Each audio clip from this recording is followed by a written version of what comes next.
I'm an anthropology and Celtic archaeology graduate, and I've studied both the Irish conflict and Celtic civilization extensively.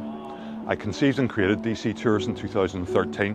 After spending years working in both the events industry and recruitment, I was looking for a fresh challenge, and so set up the company together with our lead guide Paul. I wanted the company to have a totally independent look and feel, and for the first few years it was just a part-time hobby for us. We are both natives of the city, born in the year the Troubles started, and all we wanted to do at the start was to give our guests the chance to learn about the Troubles in an unbiased way. For years there had been mural and peace wall tours of inner city West Belfast, which mostly told the history of the Troubles from either a Republican or a Loyalist point of view.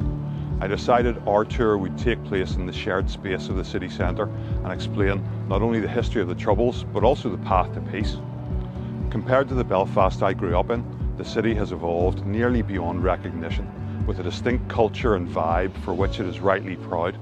And despite the ongoing challenges we face, nothing makes me happier than introducing visitors to our city and seeing them begin to really understand the history of its streets and the resilience of its people, making their trip more meaningful than they ever expected.